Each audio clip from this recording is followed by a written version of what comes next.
السلام علیکم ورحمۃ اللہ وبرکاتہ۔ میں زین حسن آپ کو اپنے یوٹیوب چینل پر خوش آمدید کہتا ہوں۔ ہماری آج کی خوبصورت سی کہانی کا نام ہے میرا میاں میری مرضی۔ شروع کرتے ہیں۔ آج پھر سے وہی شور تھا، کان کے پردے پھاڑ دینے والا۔ نسیمہ کی روتی ہوئی آواز جس میں آنسوں کی نمکین لہ شامل تھی، منظور کی دھاڑتی آواز جس میں لگے تھے گالیوں کے پھندے اور بچوں کی رے رے۔ ہر دوسرے دن کا تماشا تھا یہ۔ حالانکہ کوئی بھی مسئلہ نہیں تھا، منظور اچھا خاصا کماتا تھا۔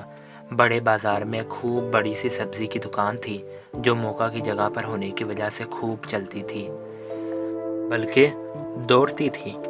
گھر میں غریبی کے آثار نہیں تھے، بلکہ اس محلے میں جہاں ایک وقت روٹی دو وقت فاقے والے گھر بھی تھے، وہاں تو یہ گھر خاصا متمول ہی کہلاتا تھا۔ 3 بچوں والی آئیڈیل فیملی، 2 بیٹے 1 بیٹی تھی۔ دونوں بڑے تو اسکول میں جانے لگے تھے، لیکن بیٹی چھوٹی تھی جو انگوٹھا چوستی واکر میں گھومتی رہتی تھی۔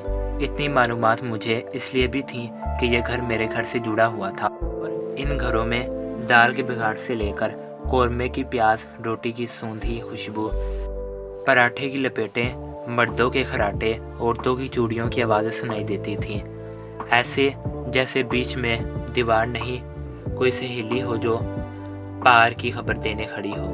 میری اس محلے میں آنے کی وجہ شہد کی جاب چھوٹنا تھی، جس کی وجہ سے ہمیں گلشن کا 3 کمروں والا فلیٹ چھوڑ کر لیاقت آباد المعروف لالو کھیت آنا پڑا۔ شاہد کی خالہ کا یہ گھر کچھ عرصہ پہلے ہی کرایہ داروں نے خالی کیا تھا، اور ہماری مجبوری ہمیں یہاں لے آئی۔ جاب تو ملی تھی، لیکن ایسے نہیں کہ ہم پھر سے گلشن جیسے علاقے میں رہ سکے، بس گزارا کر رہے تھے۔ بچوں کا اسکول بھی دور نہیں ہوا تھا، اور یہاں بازار بھی قریب، بلکہ یہ تو علاقہ خود ایک بازار تھا۔ نسیمہ سے میری اچھی دوستی ہو گئی تھی، بہت پیاری لڑکی تھی، میٹرک پاس، سلیقہ مند، جس کا ثبوت اس کا گھر تھا۔ صاف ستھرا، چمکتا دمکتا، جگہ جگہ اس کے ہاتھوں کی ہنر کاری اور فنکاری کے نمونے اپنی بہار دکھاتے تھے۔ کھانے بھی ایسے خالص بناتی، دہلی والے کے انگلیاں چاٹتے رہ جاتے۔ لیکن یہ روز روز کے دنگل، منظور کی چیخن پکار، یہ ایسا لگتا جیسے کسی نے رنگ میں بھنگ ڈال دیا۔ نسیمہ جتنی پیاری تھی، منظور اتنا ہی بد شکل، موٹا، کالا ناٹا، سبزی کی دکان پر بیٹھ بیٹھ کر خود ایک گول مٹول سی دکان ہی بن گیا تھا۔ اس کا پیٹ ایک بڑا سا کدو لگتا تھا، اس پر اس کا نخرہ اف، جیسے راجیش کھنہ کی روح سورگ میں جانے سے راجیش جی کی ایکٹنگ کی طرح منظور کے جسے میں سما گئی تھی۔ ادائیں راجیش کھنہ کی اور حرکتیں منا بھائی والی۔ محلے میں بھی حضرت ایسے رہتے جیسے لکھنؤ کے نوابوں کی باقیات۔ ذات کے کسائی تھے، لیکن گوشت کا کام پسند نہیں تھا۔ کلیجی سے الٹی، پائے سے متلی ہوتی تھی۔ پسندے تو سخت ناپسند تھے، سو سبزی میں ہی سرسبز ہو گئے تھے۔ اب ان کی اکڑ نے نیا رخ اختیار کر لیا تھا۔ شوقین تو اس قدر تھے کہ محلے کے درزی، دھوبی، دودھ والے، گرز ہر والے کے گھر کا آدھا خرچہ ان کے شوق کے طفیل ہی پورا ہوتا تھا۔ دوسرا کام ان کا نسیمہ کو کوٹنا تھا۔ قصاب تو تھے ہی شجر سے، لیکن ان کی یہ خاندانی خصلت صرف نسیمہ کو کوٹ کوٹ کر پوری ہوتی تھی۔ ہر دوسرے دن کبھی سر، کبھی ہاتھ، کبھی ٹانگ کو لیے بیٹھی ہوتی۔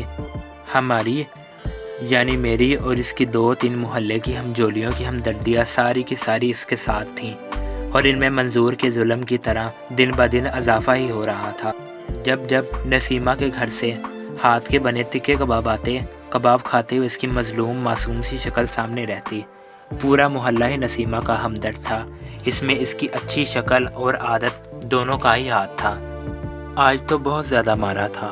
ہاں بس آج تو ہم نے سوچ لیا ہے، کچھ بھی ہو ہم مل کر نسیمہ کے پاس چلتے ہیں۔ بہت برداشت کر لیا اس نے یہ ظلم، اب یا تو خود بہادر بنے یا اپنے بڑوں کو بیچ میں ڈالے۔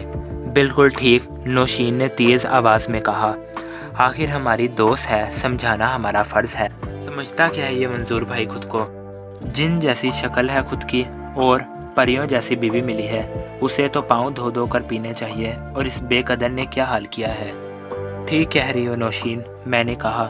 اگر نسیمہ کہے تو ہم سب مل کر اس کے میکے چلتے ہیں اور سب بات بتاتے ہیں۔ یہ ٹھیک ہے،